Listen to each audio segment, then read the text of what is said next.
when you were working, what was the stress level like? In my business, it's always stressful. And I have to tell my friends this. If it's not in your control, you gotta let it go. Decision makers get to make decisions. You have to let it go. You have to accept it. You don't have to like it, but you gotta accept it. And there are times when you have to say, all right, it's just not worth it. If I can't progress any further, it's time for me to make a decision. Do I just say, all right, this is the way it's going to be and I have to accept it because I have no control over it?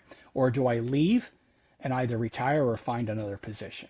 What I'm doing in this new show, Retirement Reality, is having heartfelt, candid conversations with people who have already retired so you can hear from them what worked well, what didn't, and everything in between. I hope you enjoy. And if you're retired and you want to personally come share your story on a future episode, there's a link right below this in the description of this episode where you can apply to be a guest. Now go enjoy the episode.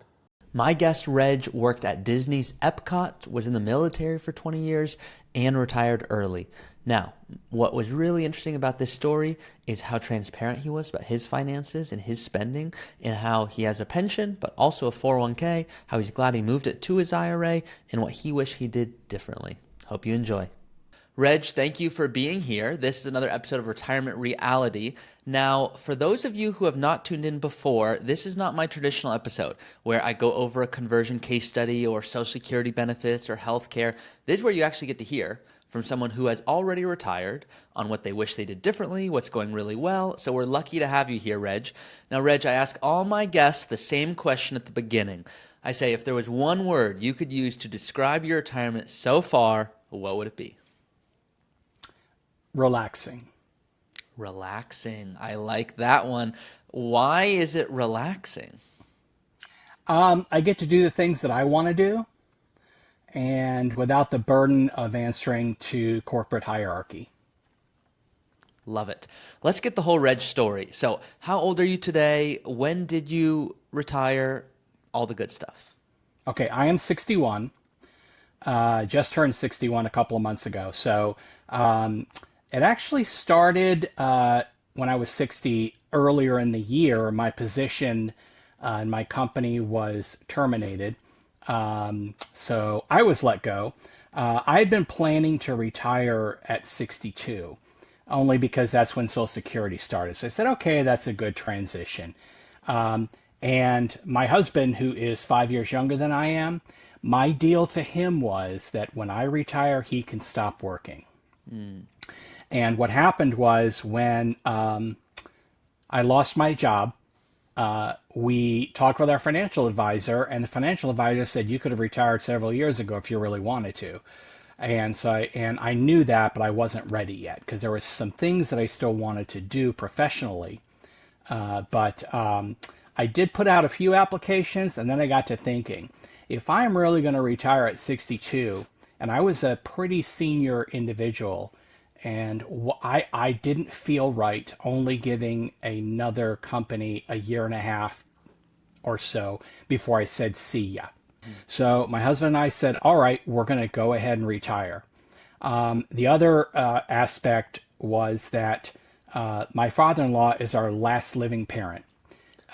He's very financially well off, but he could not live alone anymore because he uses a walker and having some difficulties. He finally made the decision to move in with us, so we're ecstatic to have him. So we help him out, and we're really enjoying it.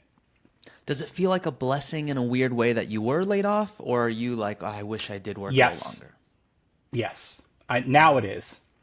At first, I was very bitter at first, and I've actually been helping some friends through that who also were in the same position. And told them, allow yourself to be bitter. I'm an occupational health psychologist, so I get into those sorts of things.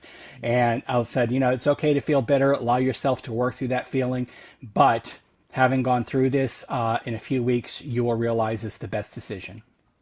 I will say it's oddly comforting to hear you say that you were bitter, because sometimes I'll hear someone like yourself in your career and I go, well, clearly they're perfect. Like their emotions, they don't get bitter, that they're not personally going through that. So appreciate you sharing that. You're going, yep, that was me.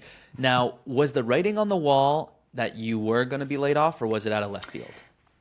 I kind of Well, the year before, so last year, the last quarter, October through December, I started having less meetings with my supervisor. And my supervisor is not one for conflict, that I knew. And I should have realized, okay, there's something up. But this had been the third layoff. And what I did was a lot of emerging issues that weren't regulatory based. They were the right things to do. And the company decided we're not going to go in that direction anymore, which I get it. They get to make that choice. I'm still bitter about it because I worked my tail off, but I am now getting to do things professionally that I was not able to do while I was working because I didn't have the time, nor did the executives want to move in that direction. So now with my professional organizations, I am actually working on those things that I want to work on. Wow. So I do a lot of guest lecturing, a lot of webinars, developing some professional development courses, and I will be writing a standard of practice document. Okay, I have 200 questions in that statement, so I love Go this. for So it. for those who have been tuning into the Retirement Reality series for a long time, you'll know at the beginning I have a list of questions. I have it on my other screen here. And the first few episodes, I would get to some of them. And now I get to almost none of them because I'm just fully involved in the conversation. So I want, and it's pure, I feel like I get the best seat in the house. I'm just selfish and I want to hear. So you said one key word. You said, now professionally, I get to explore what I want. That's not what I normally hear. Normally it's, oh, professionally I had these goals. I was laid off and now personally I can explore. But it sounds like you are still involved professionally, just not with that company. Can you tell me a little bit more about this professional organization and how specifically you were able to still stay involved professionally? Yes. So first of all, as I told you, I'm an occupational health psychologist. So I use the skills of psychology and public health to protect and enhance the health and well-being of our workforce. So, psychosocial hazards are an emerging issue. There are very few occupational health psychologists because it's an emerging field. Most of them are industrial organizational psychologists, and a lot of safety and health professionals, which is where I started, are a little hands off because it's very scary to them. Because now you have to take into account the human side, the human factor. Especially engineers, they like to deal in procedures, processes, and numbers. And probably like you as a financial person, you like the numbers. But when you have to interact with people, sometimes that can be scary. So I'm a member of the American Industrial Hygiene Association, which is folks that are occupational health and safety professionals. And I'm a member of the Society for Occupational Health Psychology. So as a member of those, I am now, they're very interested in developing all of these courses and the standard of practice for dealing with psychosocial hazards because we have no regulations in the United States. And the literature is all over the board. So what I am working on is taking all of that information, pulling it together into one useful document for our professionals that are still working. Amazing. Okay, I can feel the passion. I'm guessing what everyone's thinking right now, and hopefully it's what I'm thinking, which is this kind of sounds like you're working again, even though you're retired. And you said it's been relaxing. So I'm curious, how much work goes into this? Are you waking up at the same hours that you did before? What's the day look like? We get up 8:30-ish every day. I take time to, you can see behind me, I'm a big comic book collector, so I still dabble in that. If we have medical appointments, because when you turn 29, it all goes downhill from there. So whatever we got to do for our medical appointments with my father-in-law, whatever. And if there's something we want to do, like, oh, hey, let's go to a garden today. And the one thing we have to remind ourselves is we don't have to wait for the weekend to do this stuff anymore. If we need to do something, we do it. And then I take some time during the day and say, you know what, while I'm watching YouTube, usually one of your videos, I will work on some of my documents. Got it. Okay, so way more relaxed version of work. Oh, yes. I forgot the term that you used on one of your videos. It's not working because I have to. It's the stuff that I want to do. And I have declined a few things because, there's some other things that I was asked to do. to maybe do some presentations on hazards associated with global travel for certain underrepresented working populations, and I just don't have the time for that. So there are some things when I say no, I'm not going to be able to get to that this year. I'm going to give you some credit, Reg, and I am, as you hear on the YouTube videos, I promise, the meanest financial advisor. I'm not really mean, but I'm very transparent. So the phrase you brought up is recreational employment. Are you working That's because it. you want to or because you have to? You're in the want to, which I love. I'm going to give you credit for declining some offers. Number one, your father-in-law's health. We don't know how long he's going to have, so we want to make sure we're taking the most of it. But still, there's people that go, look, I get that, but I still want to work for myself. And I'm not done yet professionally, so I'm going to still put myself out there and try to get a new gig. I've never heard someone actually do it from the perspective of the employer, saying, well, it's just not fair to them that I come on for a year and a half in a senior role, and now they have to go find someone else. So I just wanted to give you some kudos there. Yeah, and you spend 6 months learning, and especially if I decided that, hey, I'm going to have things, and especially if it's something that I like. I promised my husband that we would stop at 62 because there are other things we want to do, and I don't want to work till I'm 65 or 67 full time. I just don't want to do it because it's like, all right, I've given a lot, and it's time for me to do something on my terms. That was the thing. Now, I've had consulting friends that asked, hey, would you be interested in a project? And I said, if the project interests me, we can talk. Here's the other thing, too, is I don't get paid for a lot of this because the only time I get paid is if I'm going to teach a college course. So I've been asked that. So if someone does come and say, hey, we want you to teach this course, then yeah, that'll be for a fee. But all of the professional work I do with my organization, that's all volunteer. And that's the way it is in professional organizations. We as a community volunteer to do this as a community. Incredible. Sorry for interrupting there. When we do the interviews virtually, sometimes I'll interrupt, but when we're in person, obviously it's easier to tell. So apologies about that.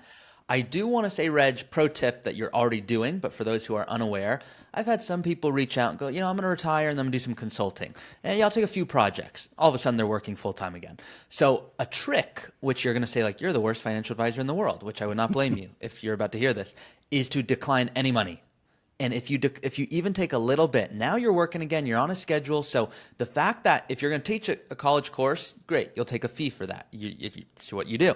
But for all other things, there's people that I find will say, well, I still want to be paid something. I go, now you've got it. Now you're working again. So the fact that you do not get paid is a benefit. Obviously, you want to make sure financially you're in a good spot, which is why I want to come to your husband now. And I want to ask, obviously he's not with us, but pretend I could ask him, okay? If I could ask him what's changed since Reg has retired, what would he say?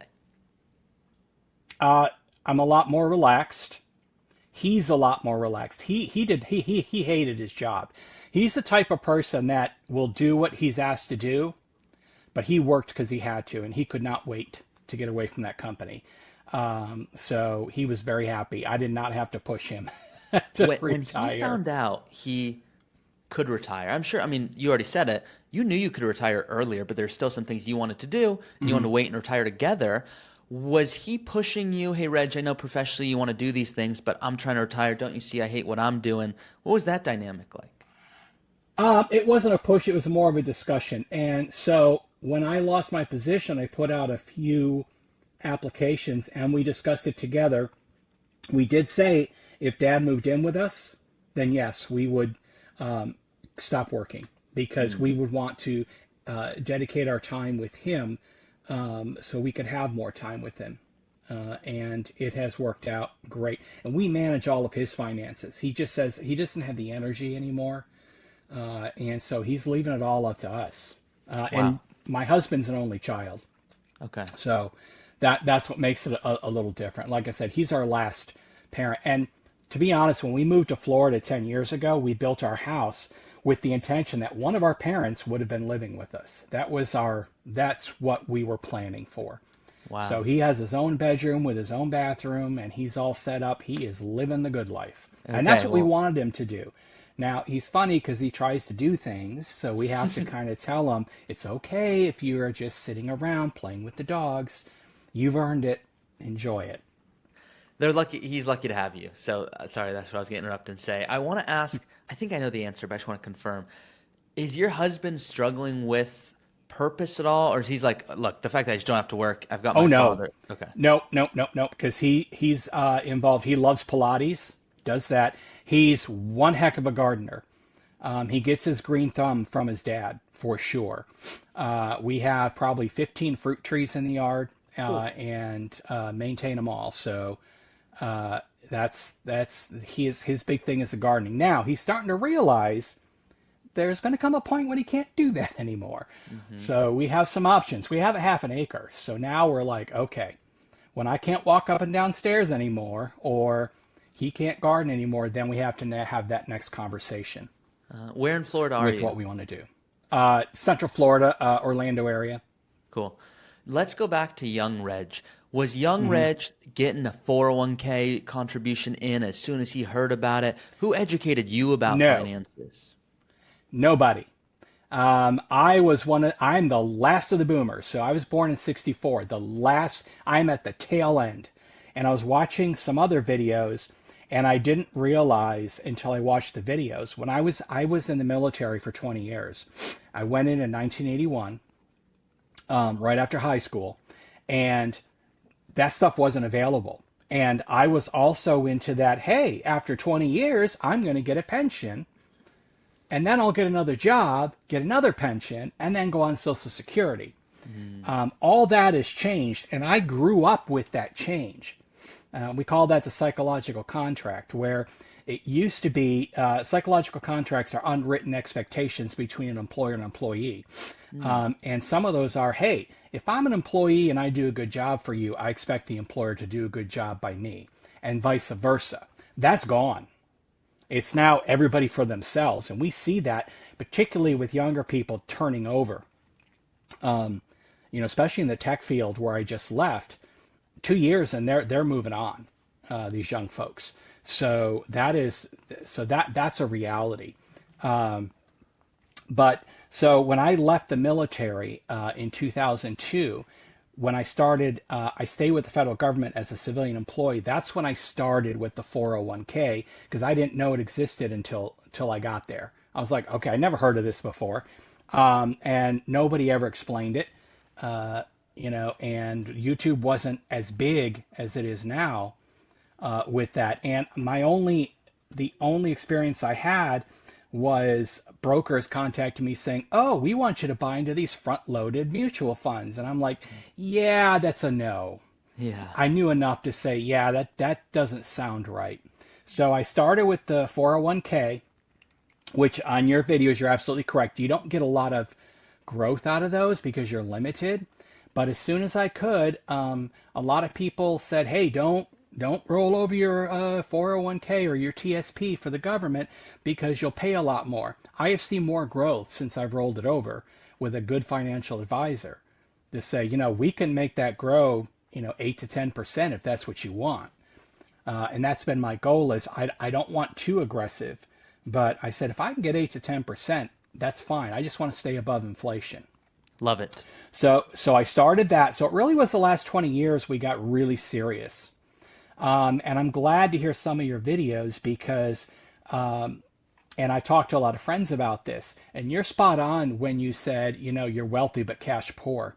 We have about 40% of our assets are in the superhero accounts. Wow. So we only have about 60% in our 401ks. So the conversation I'm having next year is, okay, I want to start drawing down. I won't do a Roth IRA conversion because I don't want to have to wait 5 years. I'm just going to say, let's do a withdrawal to keep my taxes low, and I'll put it in my hero account. So because eventually I'm going to have to do those mandatory withdrawals, and given our balances, it's going to be like some of the things that you put out. It's going to kill us on taxes, and I don't think I'm ready for that yet. So I'm going to start drawing, and we won't need the money because I have my military retirement, okay, and I have my federal service retirement, and my husband, his mother left him her state retirement beneficiary, so he gets a survivor's annuity. Those three alone cover all of our essential needs. So the only thing we're using our portfolio for is our traveling and all of our other fun stuff. And we do have about 10% in a high yield cash savings. So if we want it, and we've already got we got a trip plan next week for 5 days and a cruise plan, a Christmas cruise in December. So we just draw out the money when we need it at this point. Amazing. Okay, a few things because I love this. Number one, thank you for your service. Without you, I could not do what I get to do. Number two, where are you going next week? LJ, Georgia for the Apple Festival. Ooh. We're renting a cabin, and we're going to check out all the areas in the mountains because we had talked about, should we buy a cabin, a vacation cabin? It's 8 hours away, and I've been watching videos, and it's mixed. People say, oh, some retirees say the worst thing they ever did was bought an RV, which we won't buy, or a vacation property. And I'm thinking, okay, that's nice for them, but we were thinking, as long as we can drive to it, Yeah. that's me. I don't want to, get something like in Massachusetts where I have to fly. Because then you got to say, okay, what do you do with the car when you get there, all that other stuff. And if you need to maintain it, I want to be able to get there at least within a day. Love that. Okay. So we're wrestling with that now, saying, okay, but next week we'll see how we like the area because we've never been up there. And see how we like living in the cabin and then going to all the little towns and see if it's something that we want to do. Can I give you a warning? Yes. Okay, now this is what I'll call positive warnings to my clients. And there's a lot that you just said I want to touch on. But I want to first ask if you've heard this analogy, because if not, I think you're going to like it. So have you heard ROI? You know what ROI stands for? Oh, return on investment. Okay. Return on investment, right? We have our own version, ROH. Do you know what the H stands for? No. Return on hassle. Is it worth the hassle? So here's what happened. I had someone who didn't buy a cabin, but they bought like a little lake condo or something like that. And they were like, we love it. We're going to go all the time. And then we talked about, okay, how often are you really going to go? And they were like, look, maybe not as much as I say right now, but I'm just going to sleep better knowing if I want to go, I can go. I go, great. Let's take that into consideration. And then they're like, well, we're going less often. Maybe we rent it out. Okay. So now what happens is they're renting it out. Now they're kind of running a business. Now they're traveling and they're big scuba divers. So they're traveling and they come back from vacation. I go, you guys don't seem as hyped up as normal. What's going on? They go, well, we're thinking about the tenants and now we're traveling. We're worried about the roofs leaking. And I'm like, okay, so is it worth the hassle? And that's where we're running the numbers to determine, okay, is it now an investment? Because that wasn't the initial goal. So before we go into something, I'll be the first person to say, hey, if the numbers say it doesn't make sense, that doesn't mean don't do it.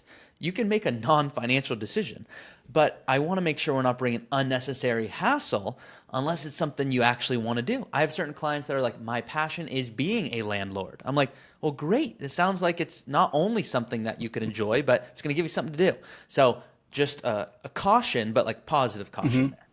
That's what we're going through. See, we're going through all that to say, is it or do we just want to rent a cabin whenever we want to go? Yes. Now I will say another great caution here. I'll see people say that, right? And the spouse will chime in and say, if we have to rent it, we're less likely to go. So even though it's dumb for us to buy, we know on paper we should rent, we're just going to go less likely because we're going to look it up and go, we have to rent. And is it open that weekend? That's the weekend we want to go. So this is where it's good to go, got it. If we were to buy it and it turns out it's just a complete waste, are we still okay? And it sounds like you're in a pretty good position. So Reg, kudos to you there. So I want to touch on a few other things you said, which is awesome. Number one, you know this, but some people I don't think do. But once you retire or you're over 59 and a half, you can do what's called an in-service distribution, which means you can move your existing 401k or TSP or whatever you want into an IRA and invest it however you see fit. So I had someone push back on me, Reg, and they're like, well, what if I want to keep the same exact thing? I go, then keep the same thing. Like you can do whatever you want. To your point, you can invest however you see fit, more opportunity for growth, and generally the fees are less. So this is a little inside story for you, and I'm not going to put you to sleep, I promise. But I worked at a company that sold a lot of those front-end mutual funds, those early mutual funds with these big sales charges. And I'm glad you had your skepticism on early, because if an advisor goes, here's a steak dinner, we're going to sell you this, there's no such thing as free lunch, okay? So my job was to speak to advisors. So advisors would call me up and say, pitch me this fund. And I'm like, this is weird. They're asking how much they're going to get paid, not like how it's going to help the client. So that's my flags are going off. And once again, I'm just like, I need to get paid. I feel guilty. My parents helped pay for my college. I need the first job I can find. So now all of a sudden I'm learning about these funds and I'm looking into fees, which can be significant. And I'm not by any means, I don't sell Vanguard. I don't work for Vanguard, but I just showed a sample to a client. I said, look, if you just switched everything you had right now from what you have, which are some target date funds, and I bet if any of you right now watching went and logged into your 401k, there's like 10 or 15 options. Who do you think is paying to be one of those 15 options? Those companies. They are paying your 401k provider, so they're offered. So it's not evil. They're trying to help, but pretend there's a great investment over here. They might not have $10 trillion to be offered as one of Fidelity's 401ks. So if you can go invest it however you see fit, you're going to be in a better spot. So I'm glad you've already done that. What I want to explore now more a little bit, if it's okay with you, and please share to the degree you're willing and do not let me pressure you. I promise, guys, I say I read your comments, and some of you are like, yeah, sure you do. But I'm showing you right now. So this is on my screen. I'm going to scroll in so you can see it. This was 3 days ago from Eric Michael 3857, who says on a recent episode of Retirement Reality, I was really hoping to see numbers. Like, what does it really take to retire confidently and be able to do all the things mentioned in this talk? At least a rough idea. I realize it can be very personal. So Eric, Reg has already showed a lot of this and explained it. So everyone's different. I can already tell you, someone's going to be able to retire with 500,000 and someone couldn't retire with 5 million. Okay. We have clients of all different ranges. And Reg, you've got pensions, you've got your needs met. It's these extra wants. And what you're trying to do, tell me if I'm wrong here, is if we do nothing, pretend we just put our head in the sand, you're going to be what I call taxed up the wazoo when these RMDs begin and you're paying at your highest marginal bracket, which is probably making you think, should I really pay 30+% on everything I work so hard for? Probably not. So you're exploring what other options are there, whether it be conversions or buying a cabin or whatever that may be. So in terms of just finances, what would you say, whether for your situation or the friends you're around, in terms of financially, do you guys talk generally and say, hey, we're spending around $4,000 a month, $10,000 a month. What does general spending look like for you on a monthly basis? Well, with our mortgage and all of our expenses to run the house, so we do have a lot of things that we hire out because we want to buy back our time. Okay, so because I think you have mentioned that. Yep. So the time, the health, and the money. So to buy back our time, we have someone managing the pool, we have someone mowing our lawn, we have someone doing pest control. I like to get out and do my own the weeding and the fertilizing because it gets me moving. So Cool. I only have to do that twice a year, so I don't mind that. The big things that when I talk to my friends, this is what scares a lot of people, and you've talked about this, especially before you're 65, healthcare. Now, see, I'm retired military. My husband and I we have TRICARE. It's our healthcare is not only going to be covered now, but when I go on Medicare, TRICARE becomes my secondary, so I will not need a supplement. Our medical bills maybe run $1,500 a year at most, because TRICARE is also, if they have a max out of pocket of $3,000. So after that, and so the military has been very good to us, and so that's a huge thing for us. After that, it just depends on what you want to do. So we spend $4,000 to $6,000 a month to manage the house, plus the gas and the food, and then going out, and that's all covered by what's coming in. And I don't draw Social Security yet. So we're also looking at now is, should I draw at 62 and invest it, or let the government keep it till I'm 67? So I'm probably leaning towards drawing it early and just investing it, putting it in with everything else and using it when we need it. So we usually, I think we're looking at 15 to 20,000 a year for trips. My husband's a big traveler more than I am. I'm the type of guy, like when we go on this cruise, you'll find me on the deck reading my comic books, and that's He's the one that likes to go a lot of places. Okay. In fact, he wants to go biking along the Danube next year, and I said, "See ya, have a nice time." So if he wants to do that, and I've told him, do it before you regret it. I said, now, because I have autoimmune disorder, so my body's not going to let me do that anymore. I said, but if you want to get with a tour group, I will support you 100% if that's what you want to do.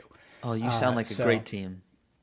Well, he gets a little scary when we start spending money. It's like, oh my God. And I was like, trust me, because I've worked with the financial advisors. The other thing that you mentioned too is our 401ks are already all rolled over into IRAs. And we have those professionally managed. It's too much for me to manage. I don't have time to research all of those funds. I have a small portion that I play with. Nice. Just because I like to play with it. Oh, you know what? I'm going to go for the QQQ because I like tech stocks. So I'm big into my ETFs. So I have some of those. I have some energy stocks, but the majority is professionally managed. So I have some in the Hero account that's professionally managed, and I have a Hero account that I manage. I can actually tell you, Reg, sorry, anything else there? No, go ahead. I can tell you, and other advisors, I get why they don't say what I'm about to say, but I don't care because I just don't think it's wise. I honestly believe it is healthy to have a small account to play with. And other advisors I'll hear say, don't do that, diversify everything. But if you think about it, if there's a small portion that you can play with, and if it goes to zero, you're like, my retirement's not derailed. And if it does well, it's fun. You can kind of scratch that itch. It allows you to be involved, read the news, you feel invest. What has been proven, and I'm just telling you this not from some fancy study, but from our clients, they let their other money do what it needs to do, and they don't try to interrupt that. Because if you say, I don't want any fun money, I want no involvement, now you start to get involved with the really important levers. And so just psychologically, I think it's really wise what you're doing. And I do love that you're also telling your partner, hey, that's not something I want to do, but great, go do it, and don't feel bad about it, because I don't know your husband, but it sounds like maybe if you weren't there, he might feel a little more cautious when it comes to spending on these trips and look back with regret. Yeah, and because I read the book How to Die with Zero. Yeah. A friend of mine did that. We just helped our son, buy his first car. Awesome. So, and that was one of the things and he was shocked. He's like, why are you doing this? I said, because you need it now, not after I'm gone. And if this is going to help you get a better job and get better on your own, I'm more than happy to help you with this. So I said, I want to make sure that you are benefiting now instead of waiting till I'm gone. I'll ask people, Reg, I'll say, what's your estate plan? And people will say, I have a trust or a will. I go, no, what's your estate plan? And they're like, I just told you. Like, were you listening to me? I go, no. You told me you wanted to help your children. What do you think is going to help more when you have $5 million and pass away with it? Are they going to need that? What if that actually makes them more stressed because they don't want to screw up what you work so hard for? But if you're using $20,000 to help them buy a new car now and educating them on Roth IRAs at the same time, that's where you're really doing proper estate planning. So I'm happy to hear it because some people just can't hear it from their parents, but it doesn't sound like that's the case with you. Because if he's 60, when I die, I mean, $5 million is going to be okay. It's a little late for him now because he's just going to be having $5 million more that he may not be able to spend.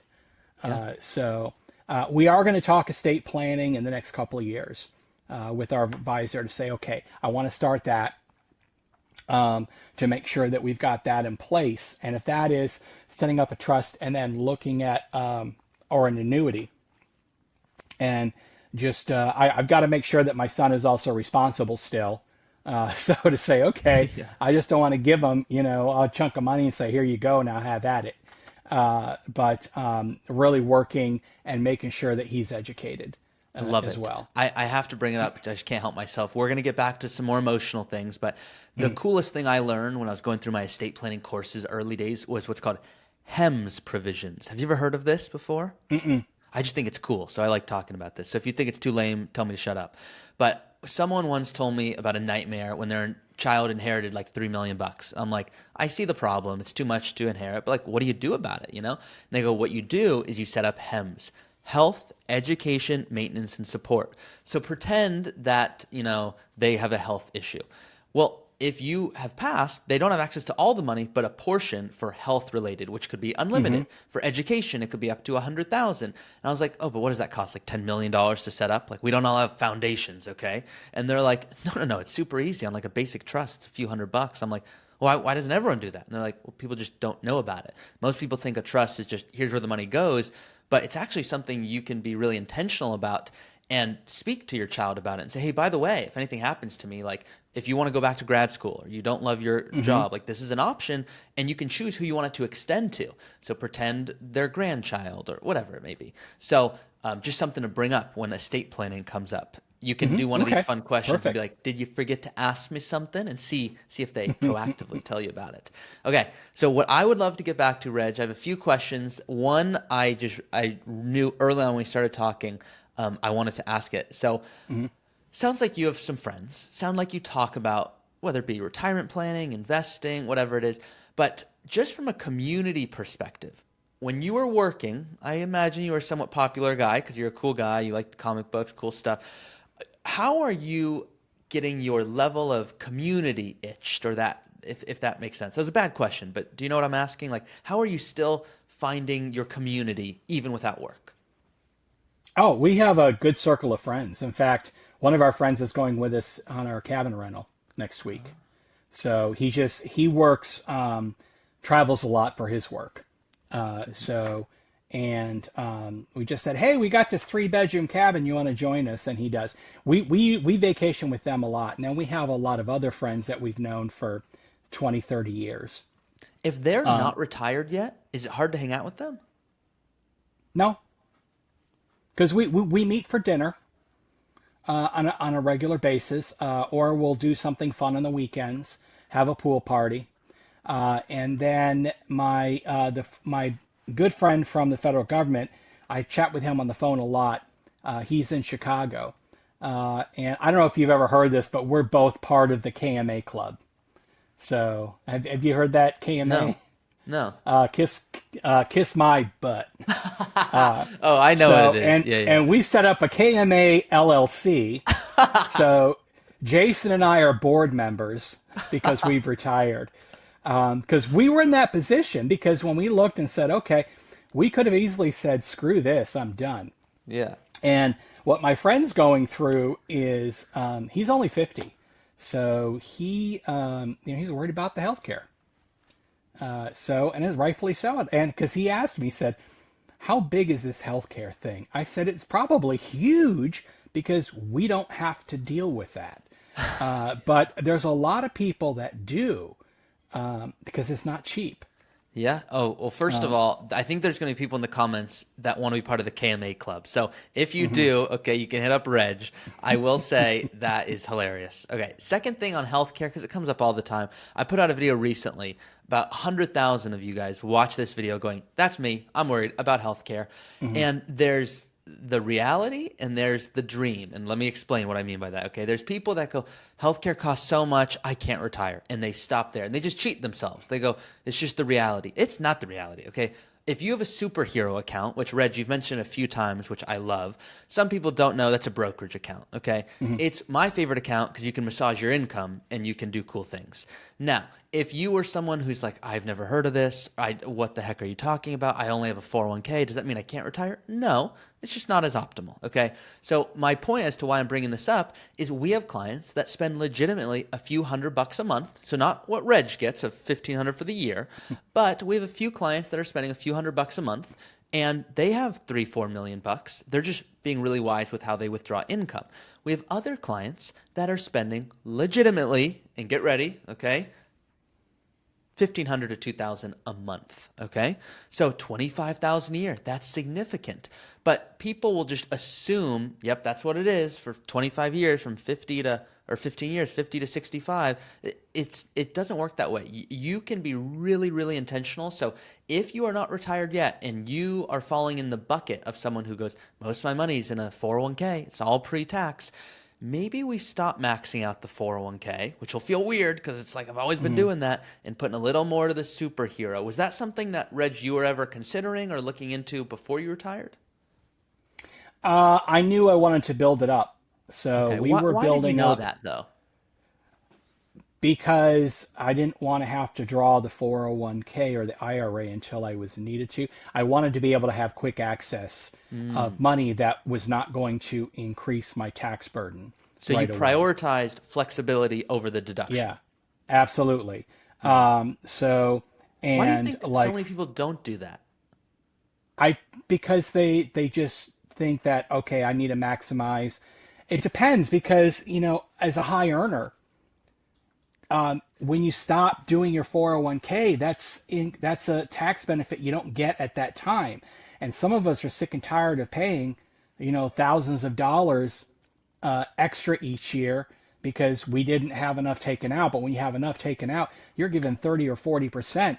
Now, luckily, Florida doesn't have a state sales tax, but I'm originally from New York, and there's no way I could live back in New York because of the taxing. And like you said, in California, taxes are incredible, and so for me, it was a little bit easier. It makes And perfect then I sense just too. yeah, I just took a lot of extra that we had, and then my bonuses all went into our superhero account because we did take trips every year. That was one thing that we did do.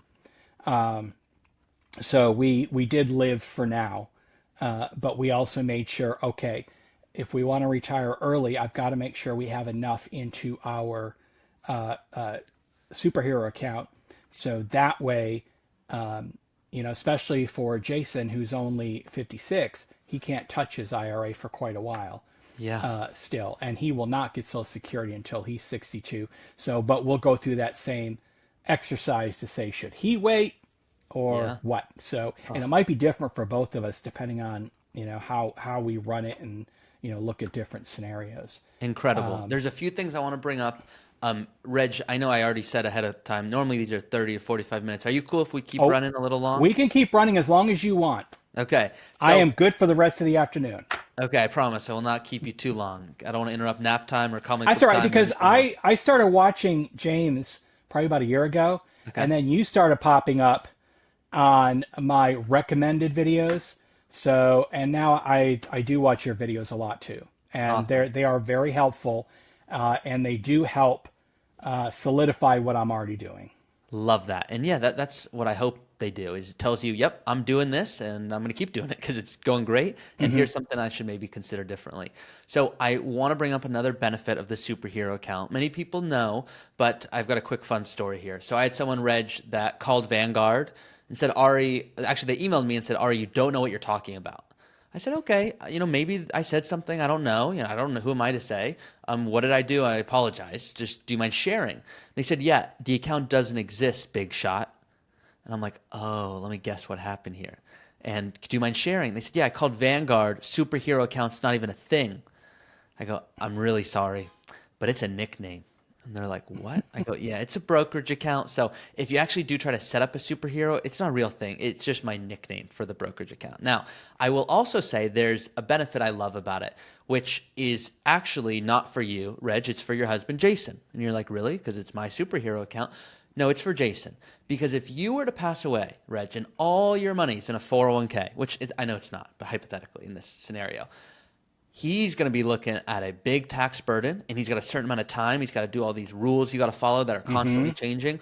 But if you're a spouse and you inherit it, there's what's called a step up in basis, where it's as if you just bought it right when you passed away. So if I bought Apple stock for 1,000 and it went to 1,000,000 and I passed away and it goes to my future child, it's as if they bought it for 1,000,000. So some people go, how does that work? I go, well, that's another benefit. So what you said earlier, I want to harp on, which is imagine you're a big baller. That's what I call my people making 300,000 plus a year. Okay, you're a big baller. Look, do you think it's going to be harder or easier to say goodbye to that tax deduction? It's going to be harder. You have to say goodbye to a tax deduction that year. You're already like, yeah, that was me. Okay, obviously you're a human, but if you already have a healthy amount in a pension or a 401k or something like that, it's going to be harder. but you're going to thank me later when you've got a healthier superhero account and you can prioritize flexibility, because the worst thing in the world that I see, you're going to be like, that's not that bad. Okay, relatively worse, is when someone comes to me and they're like, I'm 53, I want to retire early, I hate my job, I don't have a pension, and I want to travel because my health isn't in the best position. I go, you're going to have to pay crazy penalties. You don't have any flexibility. And by the way, you really can't even retire. I mean, you could, but the penalties are going to crush you. The taxes are going to crush you. And you're going to second guess going out to dinner. You're going to second guess doing all these things. And so if you don't mind up front, because you've already done a good job, can we start to diversify where you own the money? So the fact you've already done that, Reg, like kudos to you. Here's what I would like to ask on, if that's okay. When you were working, what was the stress level like? And if you don't mind sharing very honestly, if you find it weird not to have that stress, if you find it comforting, I know you already said it was relaxing, but there are people that reach out that have shared, I just didn't even know the stress I was under. And now it's like I'm a different person. I feel like my personality has changed now that I'm retired. There's other people that go, no, it's just nice to not work. So where do you fall in that? Well, in my business, it's always stressful because a lot of times a lot of businesses think what I do is a burden on operations. And it impedes operations. There's always been that. It's kind of like unions versus management. So here comes the safety guy to say, no, you can't do that. But as a psychologist, I try to help people overcome that and say, that's not really what we do. The biggest thing is, I'm sure you've already mentioned it, you got to deal with personalities. I've dealt with stress a lot in that I have been able to say, and especially during COVID, because this is where my profession really started to get really noticed, was during COVID. And I have to tell my friends this. If it's not in your control, you gotta let it go. Decision makers get to make decisions. You have to let it go. You have to accept it. You don't have to like it, but you got to accept it. So I've been able to do that throughout my career, saying, okay, the boss gets to make the decision. My job then is to take what they say they want to do and incorporate what I can to move the goals that I think we need to make. But there was still always that problem when you're trying to do things. And you have a lot of people that don't want to make decisions, that are in decision-making positions, and it gets very frustrating. So there's this term I used to use. It's hard to soar with eagles when you're swimming with ducks. So, and there are times when you have to say, all right, it's just not worth it. If I can't progress any further, it's time for me to make a decision. Do I just say, all right, this is the way it's going to be, and I have to accept it because I have no control over it? Or do I leave and either retire or find another position? Wow. And I have left positions. I left the federal government because I had done everything I could do there, and I wanted to do something fun, so I went to work at Disney. That's why I'm in Florida. And then after 6.5 years after COVID, I really got burned out because I opened up the parks. I was the safety leader at EPCOT when we reopened. No way. And that was very, very stressful. Dealing with guests, and we were constantly abused by those guests. Not so much for me as a leader, because I could go to my office, but a lot of our hourly employees had to deal with that. So it took a lot on people. So after about 2.5 years of that, I said, all right, it's time for me to do something different. Well, we might have my last to do 3 years. Yeah. No, please continue. My last 3 years was with my tech company, and then the position was gone. I said, okay, I'm good. What you said there was huge. You don't have to like it, but you have to accept it. And I think if you accept it, I can imagine it's much easier. So, Reg, this has been amazing. We might need to do a follow-up, too, on the positive Disney stories that have come from your time there, which I would be interested in hearing. Big Disney fan. Oh, I loved it because the best time I had at Disney was interacting with the guests pre-COVID. After COVID, it was a lot more challenging.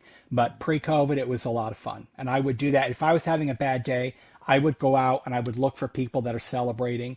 Like there was a 10-year-old and his father that were in the park at Animal Kingdom when I was there. And his birthday dream was to ride in the front seat of Everest.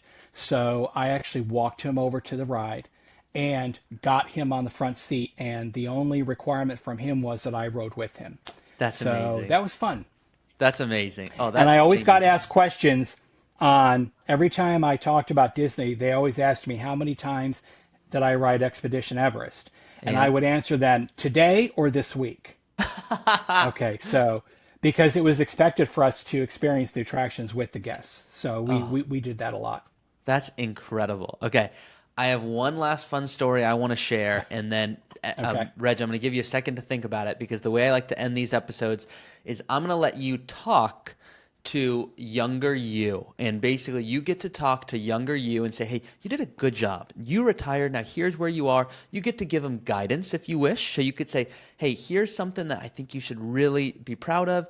You can also share to an upcoming early retiree. So you could say, hey, if you're listening to this, planning on retiring the next 5 years, here's something I would consider thinking about based off your conversation with friends or whatever you want to share. So you can think about your response. I'm going to pass it over to you in a second, but I've got a fun, quick story for you. So you had mentioned you're thinking about collecting Social Security early. I have a great story because someone asked me, how do I help clients determine?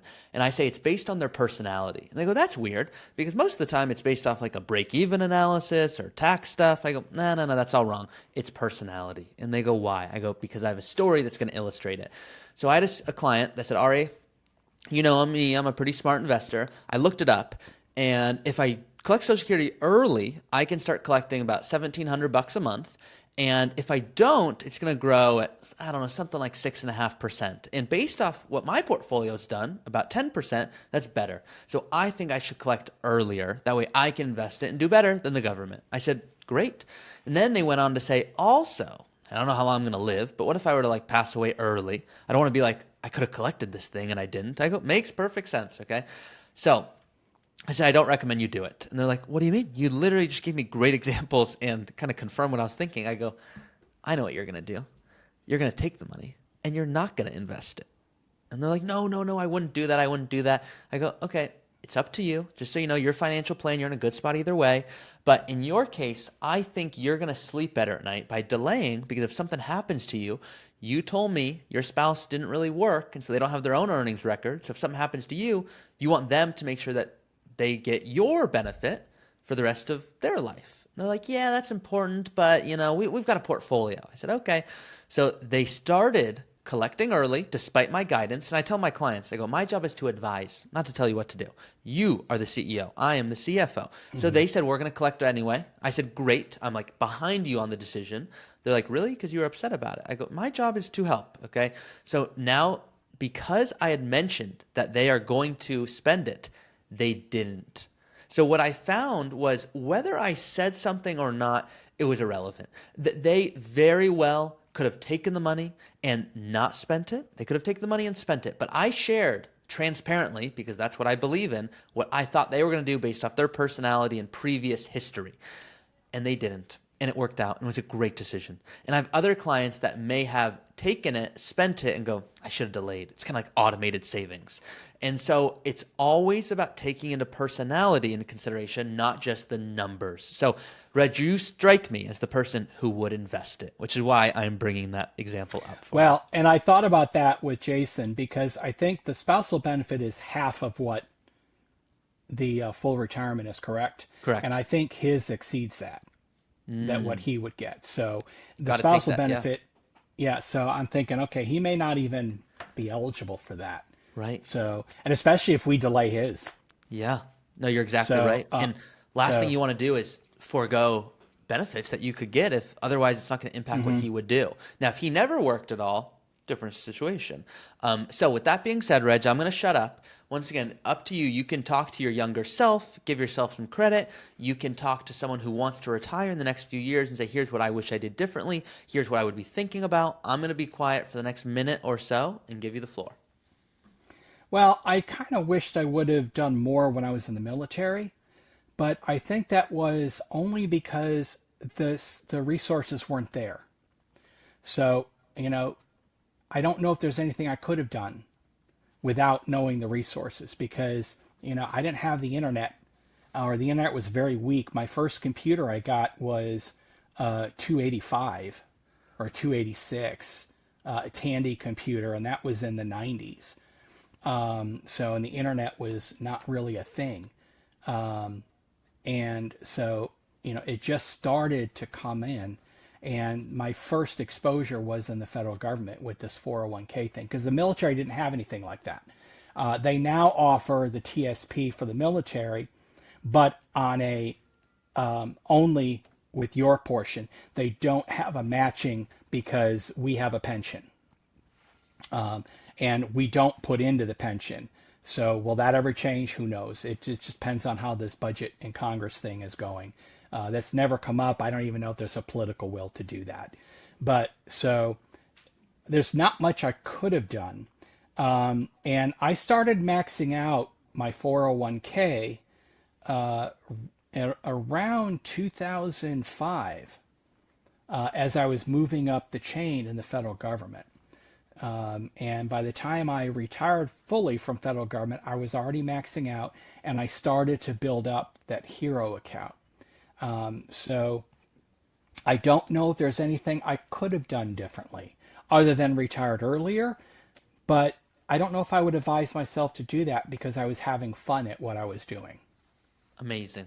I love that, Reg. So, yeah, and so the only thing I can tell people is exactly what you've been saying is diversify that portfolio. If you want to retire early, you got to have that superhero account, especially if you're not going to be eligible for Social Security until you're 62. And then you have to make sure that you're working with a financial advisor to plan for health care.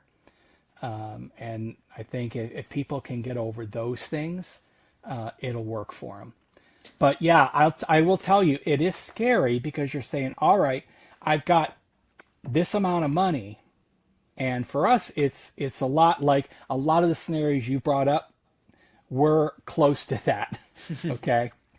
So, we're definitely over the 7-figure thing, but you still say, oh my God, is that enough? What if this happens? What if that happens? So the other thing we're looking at is the long-term health care. I don't know if we'll need it because my pension can cover anything I need as far as long-term health care. But I got to make sure that Jason is going to be set up. So I want to make sure that we have enough funds for that. I appreciate you sharing all of this, Reg. And I think what's really key there is here's someone who retired successfully. You're living the dream life and you still have those thoughts. What if this? What if that? That is part. If someone were to guarantee that you were to have surgery and have no issues at all, you wouldn't believe that person. You go, that's impossible. Things can go wrong. It's life. That's the same way with retirement. So it's all about your confidence and making sure you've run what if scenarios and you go, wow, I realize I'm in a good position and things can change and I'm open to shifting things if I need to. So Reg, thank you so much for coming on the show. Really appreciate it. Mm-hmm. Oh, I'm going to say, can I just give one more? Yes. The other thing I found that helps with having this superhero account, especially a high yield savings, we can weather the market changes.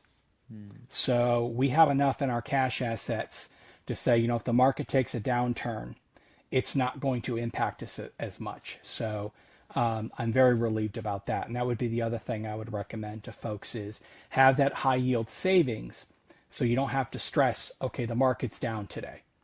Great point, because what we do see, and I'm glad you brought this up, is people go, market's down. Yeah, I'm not going to take that trip this year. You don't want to do that. You saved and invested to take those trips. You can take it. Make sure you're invested well for those. Thank you again, Reg, for coming on the show. All right. And if you want to reach out anytime to chat, let me know. Will do. If you enjoyed this episode of Retirement Reality, check out how we help people retire with confidence. You can see we have an FAQ section on our website. If you just hover over the resources tab, you can go ahead and see this FAQ section here and learn everything about what it's like to work with us, including our personalized planning process, a quick overview of how everything works. Do you have enough money to become a client? Where will your money be? Everything from tax planning to fees. We are extremely transparent and want to make sure that you're working with someone that resonates with you. Hopefully you enjoyed this episode. And if you, once again, want to be a guest on a future show so that you can share your story, you can see that in the link of this episode. Thanks.